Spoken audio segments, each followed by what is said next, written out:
Hi, welcome to Mimi Makes. I'm Mimi.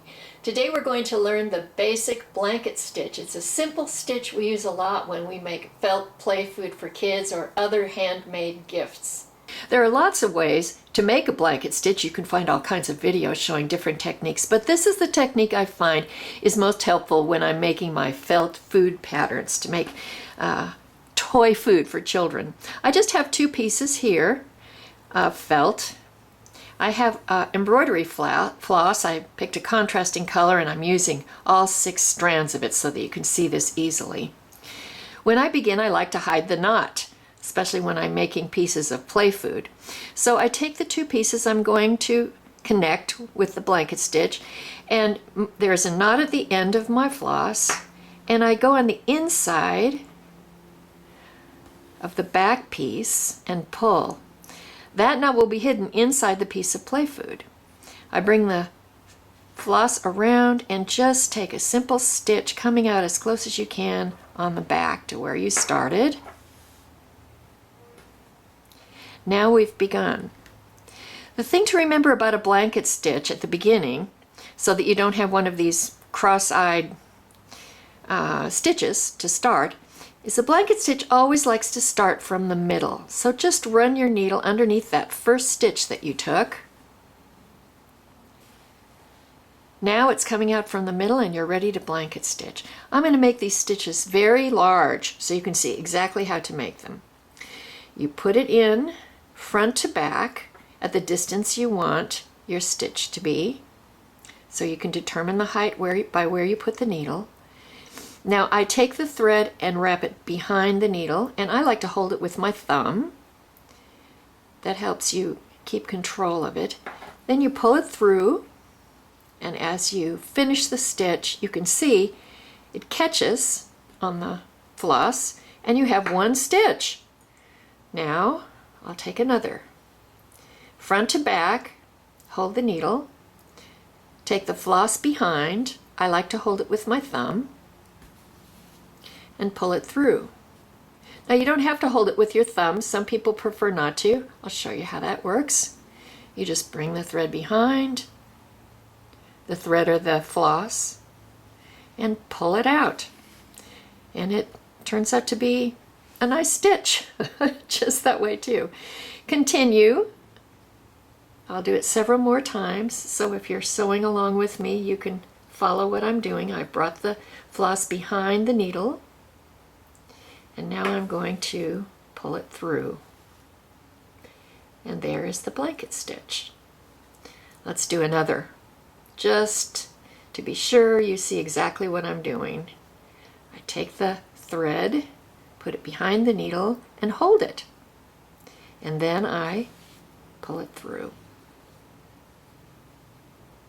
Let's talk about corners. I've prepared this smaller piece, and you can see I've done blanket stitches until we've reached a corner. Now some people just put the needle over here, pull the thread between the pieces of felt and then behind the needle and pull it through. I don't like to do it that way because that leaves the corner pieces floppy.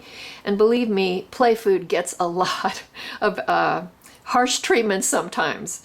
You can hit your brother with a piece of felt food. Did you know that? So I like to have a stitch that goes to the corner. And here are 2 ways to do that.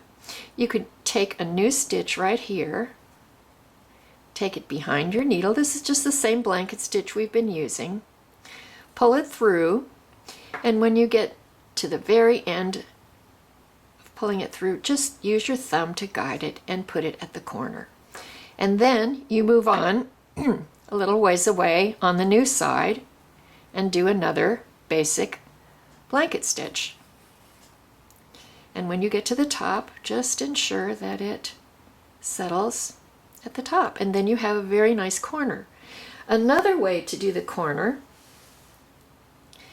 and this involves something just a little bit different, but you do a stitch here and you extend it in the direction of the row you're just finishing, like this. Whoops, we got a little knot.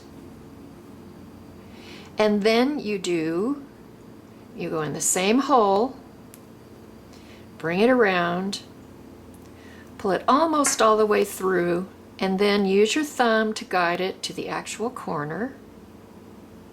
And then you turn and again go in the same hole. Wrap your thread behind the needle and hold it. Pull it through, and there you have, and you pull it this way a little bit, and there you have a nice little corner stitch. And you can adjust the one at the point to make it fit, and when you do, it usually will stay. And you have this nice little configuration at the corner. So these are your two options. You can have it a little more open or a little more closed. Just whichever you prefer. Usually the stitches stay put pretty well.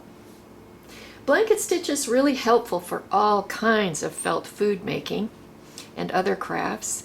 Here we've just taken two pieces and joined them. With this piece of bread, felt bread, they're at a 90-degree angle, you can see, stitched like this.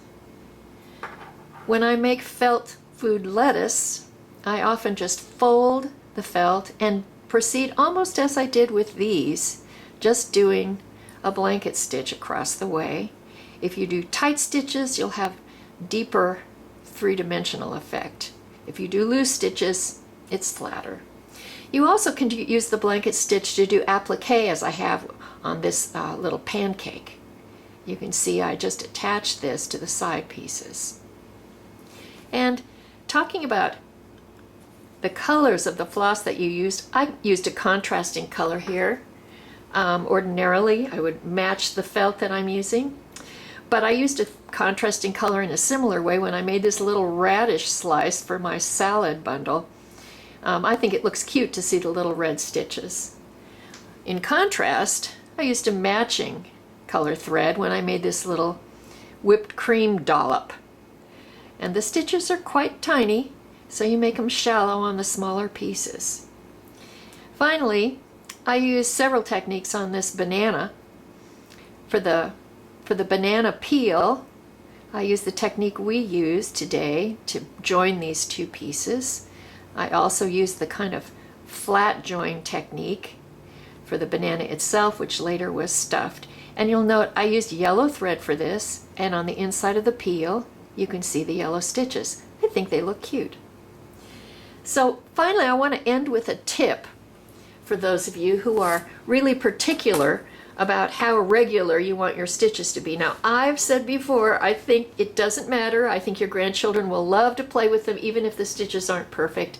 And in fact, if your stitches are imperfect, people can be sure it's a handmade item, not something made by a machine. But some people really like the look of very orderly stitches, and I understand that.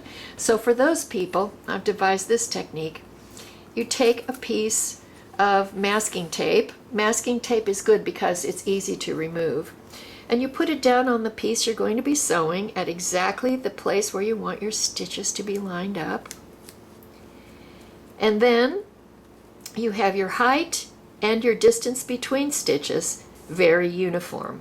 I've even seen a woman put tape on her hand like this while she's stitching, and as she goes, she measures where she wants to put her next stitch. So that's kind of clever. I actually have seen a woman who tattooed this on her hand, but I think that's going a little far just for the sake of felt play food for your grandchildren. This is one of a series of free skills videos we have here on our Mimi Makes It Fun channel on YouTube. If you like it, we hope you'll give it a thumbs up, and please consider subscribing to our channel. We'd really appreciate it.